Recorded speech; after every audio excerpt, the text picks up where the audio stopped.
السلام علیکم گائز، ہم نے شورٹ کوشچن آنسر کیے تھے جس کا لاسٹ کوشچن تھا عادل شاہی سلطنت کس نے قائم کی۔ میں آپ کو اس کا جواب بتا دیتی ہوں۔ عادل شاہی سلطنت کی بنیاد یوسف عادل شاہ نے ڈالی۔ جگت گرو کے نام سے کون شاعر مشہور ہوا؟ جگت گرو کے نام سے ابراہیم عادل شاہ شانی مشہور ہوا۔ نورش کس کی تصنیف ہے؟ نورش بادشاہ ابراہیم عادل شاہ شانی کی تصنیف ہے۔ نورش کس نوعیت کی کتاب ہے؟ نورش گیتوں کا مجموعہ ہے۔ برہان الدین جانم سے منسوب دو شعری تصانیف کے نام لکھیں۔ برہان الدین جانم سے منسوب دو شعری تصانیف ارشاد نامہ واسطۃ الہادی قابل ذکر ہے۔ خاور نامہ کس کی مثنوی ہے؟ خاور نامہ رشمتی کی مثنوی ہے۔ خاور نامہ کب لکھی گئی؟ خاور نامہ 1649 میں لکھی گئی۔ علی عادل شاہ شانی کے دربار کا ملک شاعرہ کون تھا؟ علی عادل شاہ شانی کے دربار کا ملک شاعرہ نصرتی تھا۔ نصرتی کی تصانیف کے نام لکھیں۔ نصرتی کی تصانیف میں گلشن عشق، علی نامہ، طارق سکندری قابل ذکر ہے۔ نصرتی کی عشقیہ مثنوی کون سی ہے؟ نصرتی کی عشقیہ مثنوی گلشن عشق ہے۔ گلشن عشق کا سن تصنیف کیا ہے؟ گلشن عشق کا سن تصنیف 1657 ہے۔ گلشن عشق کے دو کرداروں کے نام لکھیں۔ گلشن عشق کے دو کردار منوہر اور دوسرا مادھو مالتی ہے۔ نصرتی کی رزمیہ مثنوی کون سی ہے؟ نصرتی کی رزمیہ مثنوی علی نامہ ہے۔ علی نامہ کا موضوع کیا ہے؟ علی نامہ میں عادل شاہ شانی کے دور حکومت کے ابتدائی 10 برس کے واقعات بیان کیے گئے ہیں۔ یہ شاہ نامہ کے انداز میں لکھی گئی ہے، اس لیے اس کو دکنی زبان کا شاہ نامہ بھی کہا جاتا ہے۔ یوسف زلیخا کس کی مثنوی ہے؟ یوسف زلیخا ہاشمی کی مثنوی ہے۔ حسن شوقی کس کی مثنوی کا نام لکھیں۔ حسن شوقی کی مثنوی فتح نامہ نظام شاہ قابل ذکر ہے۔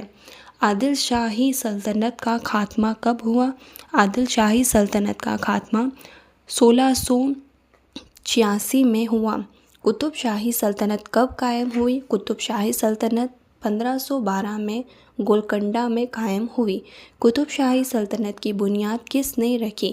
قطب شاہی سلطنت کی بنیاد سلطان قلی قطب شاہ نے رکھی۔ قلی قطب شاہ کب پیدا ہوئے؟ قلی قطب شاہ 1525 میں پیدا ہوئے۔ اردو کا پہلا صاحب دیوان شاعر کون تھا؟ اردو کا پہلا صاحب دیوان شاعر قلی قطب شاہ تھا۔ گولکنڈہ کا پہلا ملک شاعرہ کون تھا؟ گولکنڈہ کا پہلا ملک شاعرہ ملا وزی تھا۔ ملا وزی کا پورا نام کیا ہے؟ ملا وزی کا پورا نام ملا اسد اللہ وزی تھا۔ وزی کی دو تصانیف کے نام لکھیں۔ وزی کی دو تصانیف سبرس کتب مستری۔ ملا وزی کی مثنوی کتب مستری کا موضوع کیا ہے؟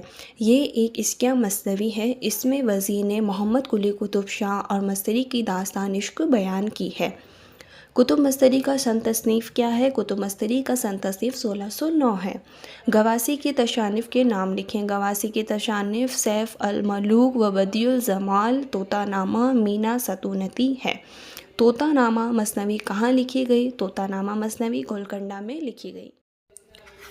ابن نساتی کی مثنوی کا نام کیا ہے؟ ابن نساتی کی مثنوی کا نام پھول بن ہے۔ پھول بن کا سن تصنیف کیا ہے؟ پھول بن کا سن تصنیف 1655 ہے۔ دکن کے غزل گو شاعرہ کے نام لکھیں۔ It is important.